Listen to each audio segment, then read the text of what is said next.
Champion, championne, bienvenue à toi dans cette nouvelle vidéo. Alors en général, quand on commence la calisthénie, on touche au premier mouvement, les classiques liés au poids du corps. Traction, pompe, squat, même des exercices liés au renforcement de la sangle abdominale tout simplement. Le but, commencer à se renforcer physiquement et voir aussi nos capacités directement au poids du corps.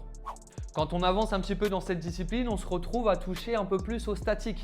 Donc les premiers mouvements statiques, le handstand, le elbow lever, le V-sit, et j'en passe. Ce genre d'exercice se travaille un peu de manière individuelle, donc justement, pourquoi pas essayer de travailler un peu certaines transitions pour te créer tes premiers combos. Que tu découvres la calisthénie ou alors que tu pratiques depuis des mois, voire des années, je pense que tu connais cet exercice, la montée en force. Donc on parle de montée en force alors qu'en réalité, c'est plus une question d'équilibre et de levier tout simplement. Aujourd'hui, je te donne 3 exercices simples, rapides et surtout logiques pour comprendre ce mouvement. Et avant tout ça, c'est quand même important de maîtriser un minimum son handstand. Si ce n'est pas ton cas, je te laisse aller regarder ma vidéo YouTube. 6 minutes de valeur, 3 exercices simples et rapides pour obtenir enfin ton handstand et surtout pour passer à la suite.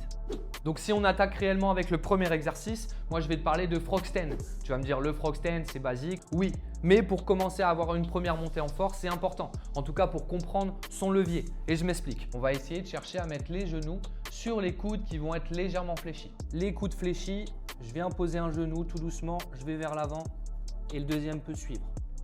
Dès que je suis en position, je fléchis, je vais vers l'avant et je pousse. Donc pour le premier mouvement, on essaie juste de faire le levier avec les jambes et par la suite, on essaye vraiment d'accompagner les jambes de plus en plus haut.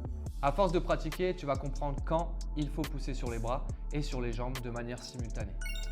On enchaîne avec le deuxième exercice, le balancier. Alors celui-là, je l'invente ou je l'invente pas, on s'en fout. L'objectif, ça va être de se positionner en tuck sit, en L-sit si tu es déjà un petit peu à l'aise. Et à partir de là, on va venir recroqueviller ses genoux à la poitrine. Du coup, grâce à ça, on va pouvoir commencer à travailler un petit balancier et d'envoyer un petit peu ses jambes vers l'arrière. Pareil pour cet exercice, on cherche vraiment à le travailler de manière progressive.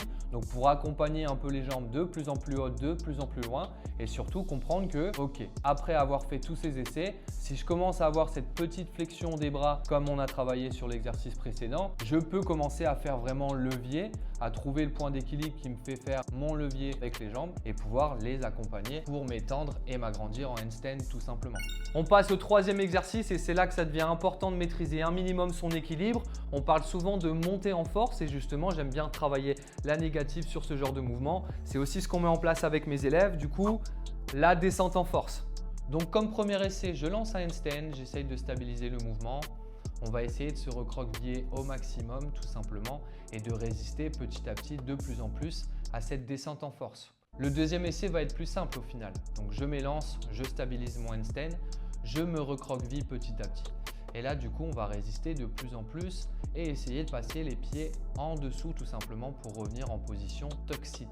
Donc là, on réessaye, on élance en handstand, on stabilise le mouvement, je me recroqueville tout simplement, je descends et là, je peux passer facilement les jambes et on peut peut-être continuer avec un L-sit, voire un V-sit.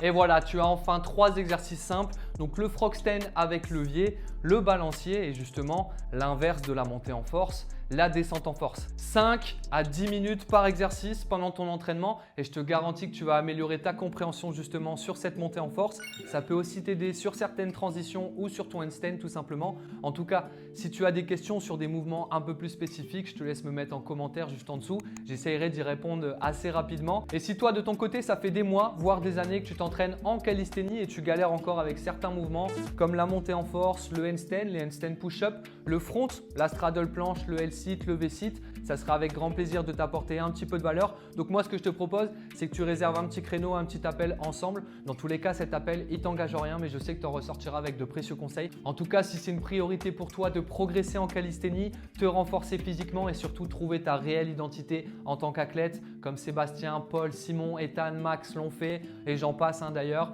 Mais voilà, ça sera avec grand plaisir de voir si tu pourrais correspondre aux solutions que je propose. Vidéo sur la montée en force, on pourrait dire plutôt montée de levier. C'était Remise en forme, reste régulier. Ciao, ciao.